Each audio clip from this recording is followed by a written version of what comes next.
Hello guys, welcome to our channel. This is coder BTech वाला और स्वागत है आपका हमारे चैनल पर।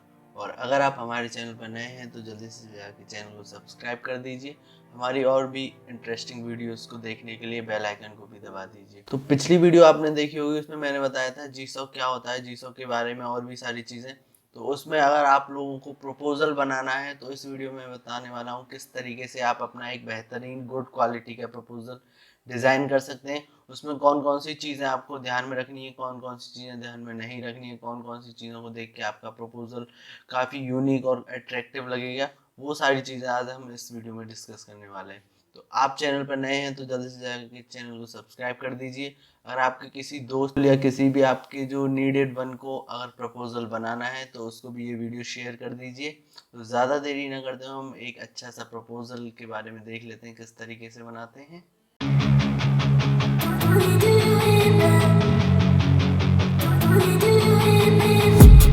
I've been dreaming on in my head like I've seen it. A life worth living is a life with meaning. I'll do what I love till तो सबसे पहले हम देख लेते हैं हमारे elements of a quality proposal, मतलब क्या क्या एलिमेंट्स हमारे एक प्रपोजल में होने चाहिए। उसके बाद हम सबमिट अ प्रपोजल अर्ली का क्या सीन है और आउटसाइड द प्रोजेक्ट लिस्ट का भी क्या सीन है।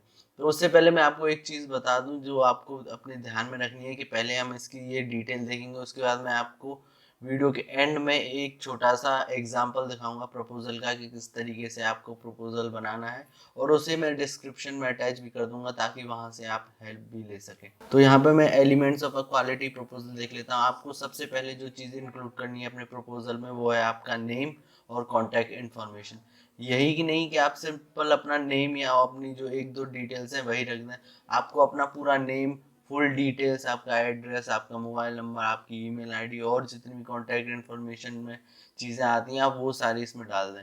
नेक्स्ट है टाइटल। आपको अपना जो प्रपोजल है, जो भी प्रोजेक्ट के लिए आप प्रपोज करने वाले हो, उसका एक शानदार सा और एक यूनिक टाइटल होना चाहिए। अगर किसी के पास टाइम ना हो या फिर कोई अगर आपके प्रपोजल को पढ़ रहा हो तो उसे टाइटल को ही देख के समझ में आ जाए कि इसका प्रोजेक्ट और जिसके ऊपर ये काम करने वाला है वो एक यूनिक चीज़ है और इसे हमें मौका देना चाहिए। नेक्स्ट है सिनोप्सिस। अगर आपका प्रोजेक्ट आपको अलाउ करता है कि आप छोटी सी एक सिनोप्सिस रिपोर्ट बनाएं उसके लिए, तो आप वो भी बना सकते हैं। नेक्स्ट है बेनिफिट्स टू द कम्युनिटी। मतलब आपका प्रपोजल और जो प्रोजेक्ट है वो इस तरीके से होना चाहिए जिससे कि जो कम्युनिटी है, एक ऑडियंस है, उसको बेनिफिट मिले। यही नहीं कि आप सिंपल सा वैसे ही प्रपोजल दे दिया कि सेलेक्ट होगा तो हो जाएगा। आपका जो प्रपोजल है वो भी कम्युनिटी के ऊपर एक इम्पैक्ट डालेगा, तो इसीलिए आपका प्रपोजल में काफ़ी चीज़ें डिटेल होनी चाहिए, काफ़ी चीज़ें हाईलाइटेड भी होनी चाहिए। तो नेक्स्ट है हमारा डिलीवरेबल्स। इसमें क्या है कि हमारा जो प्रोजेक्ट है वो एक प्रॉपर डेडलाइन के अंदर डिलीवर होना चाहिए। मतलब कि आपने अपना प्रोजेक्ट बनाया तो उसको आपको हर वीक में क्या क्या करना है उस चीज़ की रिपोर्ट पूरी पहले से ही बना लेनी है कि मुझे इस वीक में ये चीज़ करनी है, इस वीक में ये चीज़ करनी है, और इतने वीक्स के बाद मेरा प्रोजेक्ट बन जाएगा। इतने वीक्स के बाद मुझे डिबगिंग करनी है, इतने वीक्स के बाद मुझे इस प्रोजेक्ट को टेस्टिंग के लिए भेजना है। तो बाकी सारी चीज़ें जो डेडलाइन और टाइमलाइन आप डिसाइड करते हैं वो डिलीवरेबल्स में आना चाहिए। आपको ये चीज़ें भी अपने प्रपोजल में ऐड करनी चाहिए। तो नेक्स्ट है हमारा related work. Related work means कि आपको जो प्रोजेक्ट है उसके लिए आपको खुद रिसर्च करनी है। आपको पता होना चाहिए कि मुझे क्या क्या चीज़ें लगेंगी इस प्रोजेक्ट को बनाने में, इस प्रोजेक्ट को बनाने में कितना टाइम लगेगा, इस प्रोजेक्ट को बनाने में कौन कौन सी रिक्वायरमेंट की ज़रूरत है, कौन कौन सी चीज़ें मुझे कहाँ से मिलेंगी, और भी बाकी की सारी चीज़ें इस रिलेटेड वर्क में आती हैं। नेक्स्ट है बायोग्राफिकल इंफॉर्मेशन। इसका मतलब कि आपका जो नेम और कॉन्टैक्ट इन्फॉर्मेशन है वो ब्रीफली होना चाहिए, ज़्यादा एलेबोरेशन में भी नहीं चाहिए। उनको थोड़ा ब्रीफ में चाहिए जिससे कि उन्हें पहली साइड में ही पढ़ते समझ में आए आप किस तरीके के हो। बायोग्राफिकल इंफॉर्मेशन में आपके सारे वर्क्स भी आ सकते हैं कि आपने उस ऑर्गेनाइजेशन के लिए कंट्रीब्यूशन दिया है या नहीं, आपका जो बैकग्राउंड है वो टेक्निकल है या नॉन टेक्निकल है, और भी जो आपका एकेडमिक क्वालिफिकेशंस हैं वो सारी बायोग्राफिकल इंफॉर्मेशन में आपको डाल देनी है। नेक्स्ट है फॉलो द रूल्स। मतलब कि एक जो ऑर्गेनाइजेशन है वो हमको कुछ स्पेसिफाइड सेट ऑफ गाइडलाइंस और रूल्स देती है कि हमें जो हमारा प्रपोजल है वो पीडीएफ में देना है। कुछ कहती है हमें हमारा प्रपोजल गूगल ड्राइव पे अपलोड कर देना है। ऐसे ही उनके काफ़ी रूल्स हैं, तो उन्हें केयरफुली ध्यान से पढ़ें और उनके हिसाब से उनके ही रिक्वायरमेंट पे आपको अपना जो प्रोजेक्ट और प्रपोजल है वो देना है। नेक्स्ट है सबमिट अ प्रपोजल अर्ली। अब जैसे मार्च 20 से लेके अप्रैल 4 या 3 तक जो भी डेडलाइन है उसके बीच में आप प्रपोजल सेंड कर सकते हैं। तो जितना हो सके आप जल्दी अपना प्रपोजल भेज दें। जितना जल्दी आप अपना प्रपोजल भेज दोगे तो वहीं से वो रिव्यू करके बता देंगे कि आपके प्रपोजल में ये दिक्कत है, तो आप इसे जल्दी से जल्दी जाके अपडेट कर दें। और आप अपने प्रपोजल को अप्रैल 3 या अप्रैल 4 तक, जो भी डेडलाइन है, डेडलाइन के अंदर कितनी भी बार उसे एडिट कर सकते हैं, कितनी भी बार उसमें चेंजेस कर सकते हैं। तो इसीलिए बेहतर होता है कि आप अपना प्रपोजल जल्दी भेजें, ताकि आपके सेलेक्ट होने के चांसेस बढ़ जाएं। वहाँ से जो भी मेंटोर है वो रिव्यू करके बता दे कि आपके प्रपोजल में ये दिक्कत है, हमें ये चीज़ समझ में नहीं आ रही प्रोजेक्ट के बारे में, तो इसका भी एक बेनिफिट होता है। नेक्स्ट मैंने कुछ एक्स्ट्रा चीज़ें भी लिख दी हैं आउटसाइड द प्रोजेक्ट लिस्ट, मतलब कि आपका जो प्रोजेक्ट है वो विदाउट अ मेंटर नहीं होना चाहिए। ऐसा होना चाहिए कि आपको पता हो कि उस ऑर्गेनाइजेशन में वो मेंटर है जो मुझको इस प्रोजेक्ट में हेल्प कर सकता है।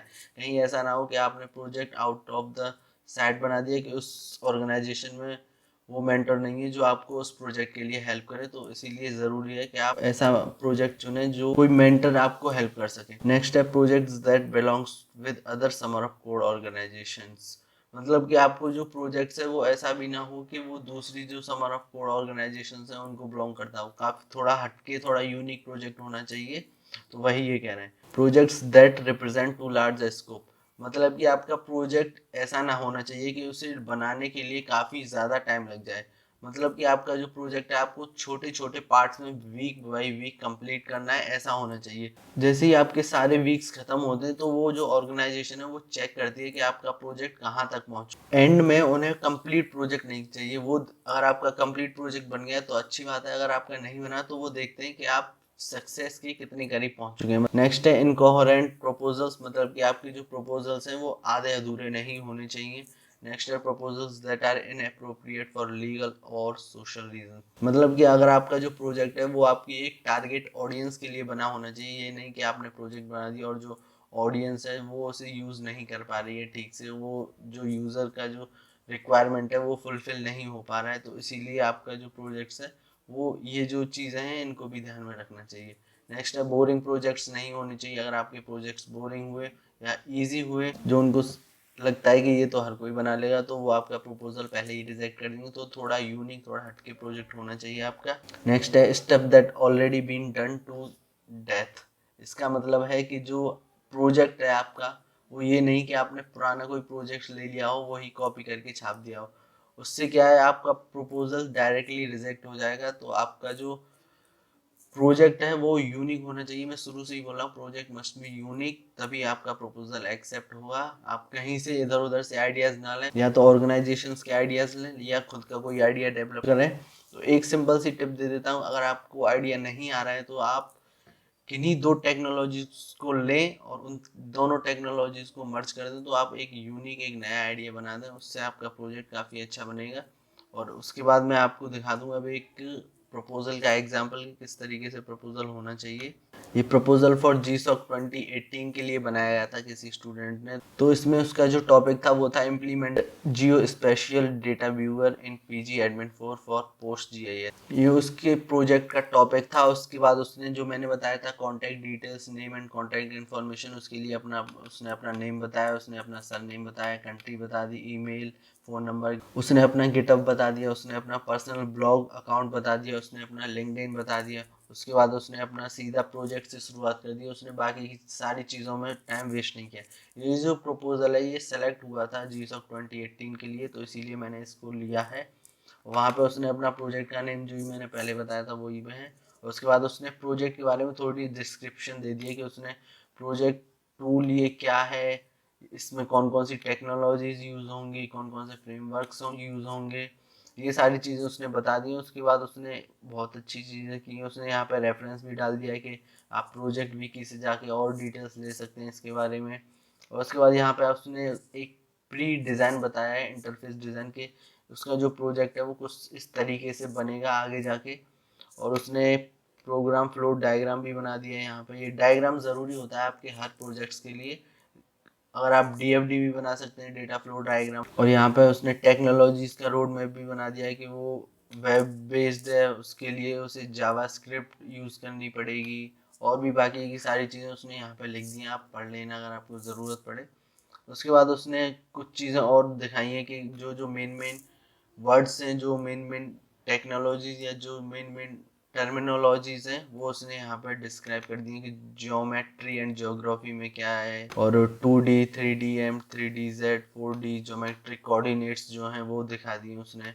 तो अब देख लेते हैं हमारी टाइमलाइन किस तरीके से हमें बनानी चाहिए। तो टाइमलाइन के लिए उसने अपने जो प्रोजेक्ट हो उसको कुछ पीरियड्स में डिवाइड कर दिया है। यहाँ पे देख लीजिए उसने सारे वीकली वाइज डिवाइड कर दिया, और उसने सबसे पहला बताया कम्युनिटी बॉन्डिंग पीरियड, मतलब शुरुआत में वो अपना जो मेंटर है उससे थोड़ी कम्युनिटी बैठाएगा कि वो प्रोजेक्ट क्या क्या बनाने वाला है और किस तरीके से उसे काम करना चाहिए, उसे कौन कौन से टूल्स की ज़रूरत है, वो सारी चीज़ें।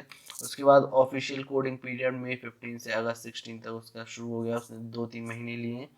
उसमें वो वीक 1 उसने डिफाइन किया कि वो server side flask APC client side classes और इनकी तरफ फाइनल डिज़ाइन करेगा, static web UI for viewing map design करेगा। ये चीज़ें वीक 2 में भी उसने अपनी चीज़ें बता दी हैं। वीक 4 आगे जाते गए हम, फिर उसके बाद उसने यहाँ पे वीक 4 के बाद उसने बताया फर्स्ट एवोल्यूशन पीरियड, मतलब वो एवेल्यूएशन के लिए भेजेगा वो इस पीरियड में कि उसका जो प्रोजेक्ट है बाकी के दिनों में उसने जो काम किया है वो ठीक से काम कर रहा है या नहीं। Week 5 and week 6 week 7 and week 8 ऐसे ही करके उसने एक और एवेल्यूएशन पीरियड डाला है बीच में, और ऐसे ही करते उसने 2 एवोल्यूशन पीरियड डाले और फाइनल में अगस्त 17 को उसने फाइनल एवोल्यूशन पीरियड डाला है अपने प्रोजेक्ट का।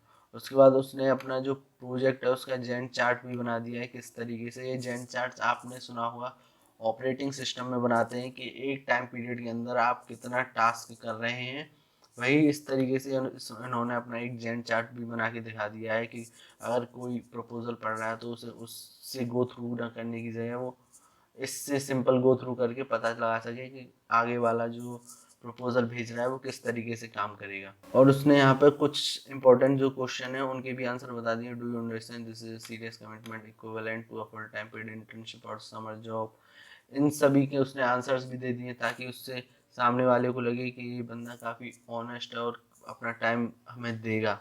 और यहाँ पे उसने एक्स्ट्रा इन्फॉर्मेशन जो मैंने बताया था अपनी जो एकेडमिक है उसके बारे में यहाँ पे बता दिया, उसने किस यूनिवर्सिटी से कर रहा है वो सारी चीज़ें। और उसने अपनी प्रोग्रामिंग नॉलेज भी बता दी है यहाँ पे कि उसने C++ जावा जो भी है कर रखी है। और वेदर मैप ऑफ चाइना मतलब जहाँ से उसने API ली है वो भी बता दिया उसने। और यहाँ पे लास्ट में उसने अपना बता दिया कि ये मेरा फर्स्ट पार्टिसिपेशन है, किसी ऑर्गेनाइजेशंस को और प्रपोजल सबमिट नहीं किया, उसने एक ही को किया है। तो इससे ऑर्गेनाइजेशन को भी फील होगा काफ़ी हमारी तरफ लॉयल है, मतलब हमें आगे छोड़ के नहीं जाएगा। तो ये सारी चीज़ें प्रपोजल बनाने के लिए आपको ध्यान में रखनी चाहिए। मैं इस प्रपोजल को अटैच कर दूंगा नीचे डिस्क्रिप्शन में, आपको ज़रूरत हो आप वहाँ से देख सकते हैं चीज़। तो ये था हमारा जीसॉक प्रपोजल किस तरीके से बनाना चाहिए, एक बेस्ट और गुड जीसॉक प्रपोजल जो कि आपको सेलेक्ट करवा सके जीसॉक में, वो मैंने बता दिया है। अगर आपको और भी डाउट हो इससे रिलेटेड तो कमेंट सेक्शन में मुझसे पूछ सकते हैं। हमारी और भी वीडियो आने वाली है तो चैनल पर बने रहिए। इसी के साथ साथ हमारे चैनल को सब्सक्राइब जरूर करें। आपके लिए मैंने जीसॉक प्रपोजल बना दिया, आगे और भी कॉम्पिटिशन्स आएंगे उनके लिए भी वीडियो आ रही हैं। तो चैनल को सब्सक्राइब करें, वीडियो को शेयर कर दें, वीडियो को लाइक कर दें। मिलते हैं आपसे नेक्स्ट वीडियो में, तब तक के लिए।